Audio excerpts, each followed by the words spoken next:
স্কুলত পঢ়ি থকা আমাৰ এই অঞ্চলৰ মুৰব্বীয়ান মহিজ্ঞান ভাইসকল আৰু এই অঞ্চলত বহি থকা আমাৰ দূৰ দূৰণিৰ পৰা অহা আমাৰ গাড়ীগাঁৱৰ অঞ্চলৰ পৰা অহা সমূহ ৰাইজলৈ মই এটি চালাম জ্ঞাপন কৰিছোঁ।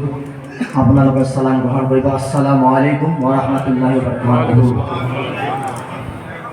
চালামৰ জোৰ কমি গৈছে ন, কিন্তু চিন্তা আছে নোৱাৰিলা মুফতি চাহাবৰ মাজত ভয় খাই গ'ল নেকি? মই আকৌ এবাৰ চালাম কৰিছোঁ, আপোনালোকে জবাব দিব। আসসালামু আলাইকুম ওয়া ৰাহমাতুল্লাহি ওয়া বাৰাকাতুহু। আলহামদুলিল্লাহ, এতিয়া ভাল লাগিছে। যেনে চালাম তেনে জবাব। যেন আল্লাহ তালাৰ ওচৰত আমি দোৱা কৰোঁ, বাৰগাহে ৰব্বুল আলামিনৰ ওচৰত আল্লাহ তালাৰ এই মহান হাজৰি মাজাৰ জিয়াৰত মিলাদে মেহফিলৰ উপস্থিতি যাতে আমি দোৱা কৰোঁ, দিলি দোৱা কৰোঁ আল্লাহ তালা যাতে আমালোকৰ এই হাজিৰ উপস্থিতি আল্লাহ তালাৰ বাৰগাহত আল্লাহ তালা যাতে কবুল কৰি লয় সকলোকে আমিন। বহু সময় ধৰি আপোনালোকে বেহতৰীন আন্দাজত মুফতি শামছুল আলম চাহাব নক্সবন্দীৰ ৱাজ আপোনালোকে সমাজ কৰিলে, শুনিলে। এতিয়া কথা হ'ল ইছলাম কাক কয়?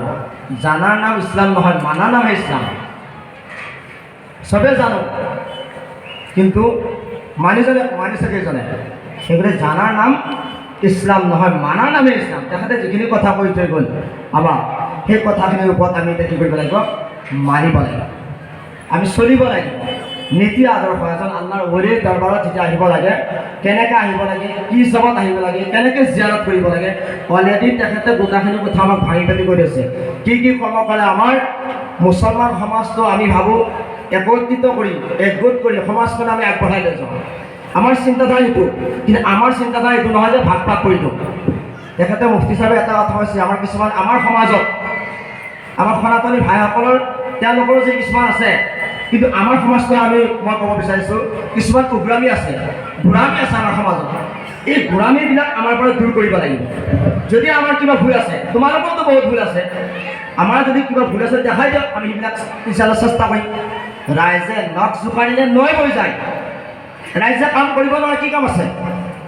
কিন্তু আমাক তেওঁলোকৰ লগত তুলনা কৰি এই মৌলানা চাহাব অমুক তমুক তমুক উগ্ৰামী কৰি আমাক ধমকি গালি বহুত কুচ দি থাকে তলে তলে।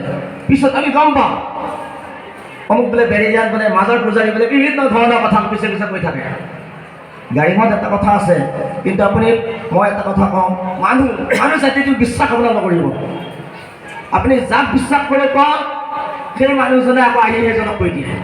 কি বিশ্বাস হ'ল? কলিজা ভাজি ভুনা কৰি খোৱালে ক'ব নিমখ খোৱা নাই বুলি ক'ব। আপুনি কলিজা ভুনা কৰি খোৱা ভাল হোৱা নাই বুলি ক'ব। চুকুৰীয়া আদায় কৰিব নোৱাৰা, মানুহ সন্তুষ্টি কৰিব নোৱাৰা। যাক বিশ্বাসত কোৱা তেখেতে কথাবিলাক কৈ দিয়ে, এখন বিবাদ সৃষ্টি হয়। যিটো কথা ক'লে মানুহৰ মাজত বিবাদ হয়, বিশৃংখলা হয়, ফিটনা হয়, ফাচাদ হয়, সেই কথাটো মই কিয় কওঁ? সেই গোটেই কথা কওঁতে পেৰে তলচ কিবাত বলো, কথাটো ক'ত কৈ আছোঁ, কাক কৈ আছোঁ, কথা কওঁতে সাৱধান, কাক কৈ আছোঁ? এজন আলিমে দিনক কৈ আছোঁ, যাৰ দিনত কোৰাণ আছে। মোৰতো আপোনাৰ যিজন ৫ ওয়াক্ত নামাজি, যিজনে নেকি নবী সাল্লাল্লাহু আলাইহি ওয়াসাল্লামৰ সুন্নতৰ মোতাবিক চলে, তোৰটো পাকৰি যাব, মোৰতো একোৱে নাই। কিয় তেখেতৰ ওপৰত আঙুলি উঠাম? তই ঘৰৰ বিবিৰ লগত লাগিবি, উপায় নাপায় জলাক মুআজ্জিনৰ লগতহে উপায়টো উঠায়। সন্ধ্যা কথা ক'ব নোৱাৰে, চিৰাকানি ক'ব নোৱাৰে, ক'ত দিছিলি? চুপচাপ হৈ থাকিব লাগে। কিন্তু কথা হ'ল কাৰ ওপৰত উঠাব? আইতা মুআজ্জিনৰ ওপৰত, খাদিমৰ ওপৰত, ইমামৰ ওপৰত। এইবিলাক বস্তু এতে উঠাই ঘৰতে ক'ব নোৱাৰে, কুকুৰৰ নিচিনা হৈ থাকে ঘৰত, আৰু ইয়াতে আহি ফাইদাটো উঠাব চেষ্টা কৰে। কিন্তু মুছলমান ভাই সিটো নহয়, কওঁতে চিন্তাধাৰা কৰিব। মই এইটো কথা ক'ব বিচাৰিছোঁ, সমাজখন কেনেকৈ একত্ৰিত হৈ একনেক হৈ আমি আগবাঢ়ি যাব পাৰোঁ। আমাৰ সমাজত আহক, আমি সকলোকে দাৱাত দিছোঁ।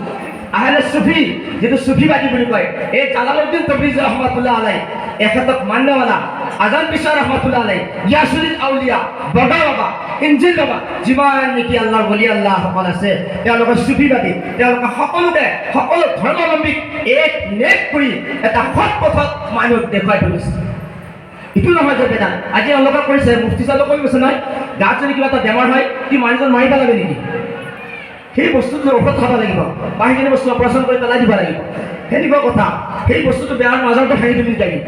একাংশ হয় মাজাৰ ভাঙিবৰ কাৰণে, মাজাৰটো চিন্তা কৰিলে কিবা এটা বেয়া বস্তু আমাক কওক, আমি ইনশাল্লাহ চিন্তাধাৰা কৰি যিমান পাৰে চলে কৌশলে পঢ়িলে আমি সেই বস্তুটো ইনশাল্লাহ দূৰ কৰি দিম। যিয়ে নহওক এইবিলাক বস্তু চলি আছে আপোনাৰ কৈছে মুফতি হিচাপে মই ক'ব নাযাওঁ আৰু এটা মই তাৰ মাজত এটা কথা এটা দূৰ চলি পৰে আল্লাহুম্মা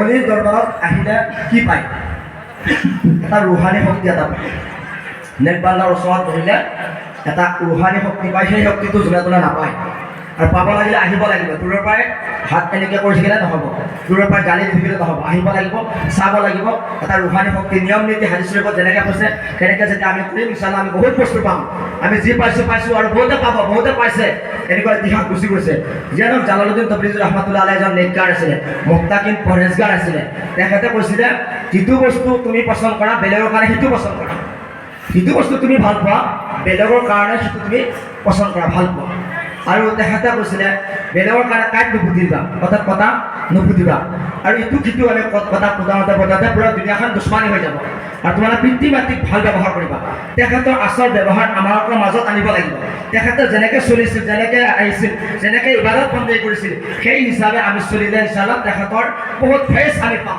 তেখেতৰ ৰুহানী শক্তি এটা পাম যিয়ে নহওক তেখেত আল্লাহৰ বলি এক জামানা বা হাজাৰ কুত্তাই ভুকি খাওঁ কিন্তু মানাটো মানিবই ইয়াক কোনো বন্ধ কৰিব নোৱাৰে এক জামানা পৰা চলি আছে আজিও চলি আছে আৰু বহুত দিনলৈ চলি থাকিব ইনশাআল্লাহ এই কোনে বহুত কিবা কৰিলে সেইবিলাক বস্তু বন্ধ কৰিব নোৱাৰে কিন্তু আমি যিখিনি নাজায়জ বস্তু শৰীয়ত বিৰোধী বস্তু সেইখিনি আমি সমাজে ইনশাআল্লাহ চেষ্টা কৰি নিশ্চয় আমি এইবিলাক সংশোধন কৰি ল'ম কিন্তু মান্যৱালাটো থাকিবই মান্যৱালা আমি সকলোৱে মানি আছোঁ আৰু এক জামানলৈ মানি থাকিব যিয়ে নহওক আল্লাহ তাবাৰক তাআলাৰ ওচৰত আমি দোৱা কৰোঁ এটা মছলা আমাৰ সমাজত আহি পৰিছে মই মুফতি চাহাবৰ কথা লৈ ক'ব গৈছোঁ ইমাম শ্বাফি ৰাজে তেখেতক কৈ দিছে যে আপোনালোকে ইমান এটা গুৰুত্ব দিয়া নাই ইমাম শ্বাফি ইমাম মালিকি ইমাম হাম্বলী ইমাম মহাবদী চাৰিজন ইমাম আমাৰ পঢ়ক আৰু ইমাম শ্বাফিও এজন বহুত ডাঙৰ হস্তি আছিলে তেখেতে যেতিয়া নামাজ পঢ়ে ৰফায়াদিন কৰে অৰ্থাৎ কাণত হাত উঠাই নামাজ পঢ়ে আমাৰ কিছুমান দুই দুজন যুৱক ইয়াতে দেখা যায় তেওঁলোকে ৰফায়াদিন কৰে অৰ্থাৎ কাণত হাত বান্ধি নামাজখিনি আদায় কৰে এতিয়া ইমাম আবু হানিফা ৰহমাতুল্লাহ আলাইহি যেতিয়া নেকি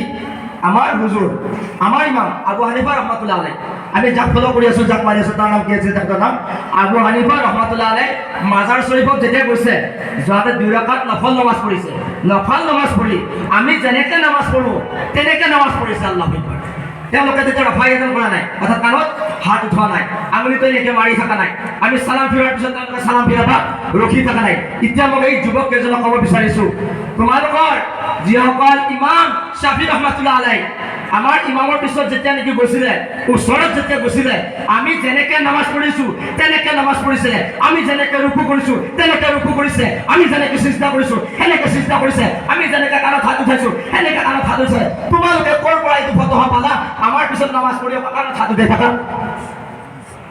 বুজি পাইছে না আপোনালোকে কেইজনমান যুৱকে আমাৰ পিছত যেতিয়া তোমালোকে নামাজ পঢ়িবা আমাৰ নিচিনাকৈ পঢ়িব লাগিব কাৰণ তোমালোকৰ গুৰু ইমাম শ্বাফি ৰহমাতুল্লাহ আলাইহি কৈ থৈ গৈছে দেখাই থৈ গৈছে হিষ্ট্ৰী পঢ়ক হাদিছ পঢ়ক আপোনালোকে তেতিয়া উত্থান কৰিব পাৰিব আমাৰ লগত থাকিব আকৌ ৰফায়াদিন কৰি থাকিব আমাৰ লগত থাকিব তোমালোকে ইফালে ইফালে চাই থাকিব আমাৰ লগত থাকিব আকৌ উলিতে এনেকৈ থাকিব সেনেকৈ নহয় আমাৰ লগত থাকিব স্থানটো আমি বিৰাৰ পিছত ফিৰিব সেনেকৈ নহয় ইমাম শ্বাফিৰ ইতিহাস পঢ়িছা আমাৰ ইমামৰ ওচৰত যেতিয়া কৈছে আমাৰ ইমামৰ পিছত যেতিয়া তোমালোকে নামাজ পঢ়িছা তেতিয়া আমি যেনেকৈ কৰোঁ তোমালোকে সেনেকৈ কৰিবা বলো সুবহানাল্লাহ হয় না কথা আপোনালোকৰ বিদ্যা নহয় ফাসাদ নহয় ইছলামত শান্তি এটা শান্তি মজহব বিয়াপাব বিচাৰোঁ মই সেইটো আমাৰ সমাজত কিছু বিশৃংখলা আনি আছে দেখা গৈছে যেতিয়া তোমালোকে এটা আমাৰ পিছত নামাজ পঢ়িবা মই ইমাম শ্বাফিকো মানো ইমাম হাম্বলীকো মানো ইমাম আবু ইউছুফকো মানো ইমাম মুহাম্মদকো মানো চাৰিজন ইমামক ফলো কৰে মানুহ বহুত ডাঙৰ এটা হস্তি হয় কিন্তু যেতিয়া নামাজ পঢ়িছিল আমাৰ নিচিনা কৰিছিল ইয়াতে যদি ফিতনা নহয় অনুৰোধ কৰিছোঁ তেওঁলোকক যিহেতু ওৱাজ বুলি নহয়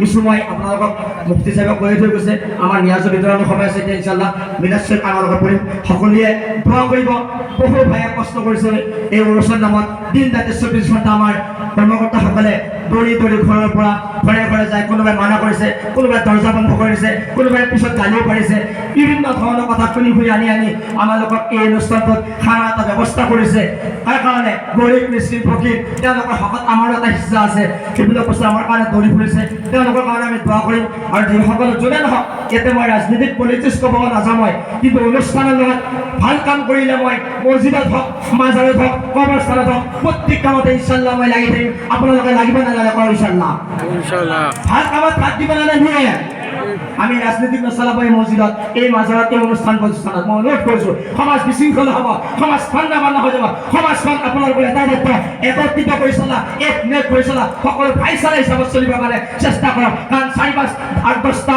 মান সমাজে আমাৰ ফালে চকু দি থাকে, নিগা দি থাকে, আমি তেওঁলোকৰ মাজত আছোঁ যেতিয়া আমাৰ মাজত যদি বিশৃংখল হয় আমাৰ কি অৱস্থা হ'ব?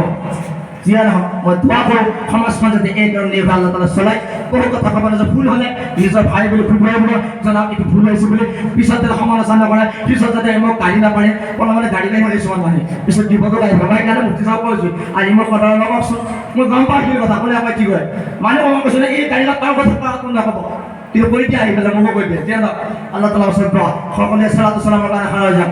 ইয়া নবী সালাম আলাইকা ইয়া ৰাসূল সালাম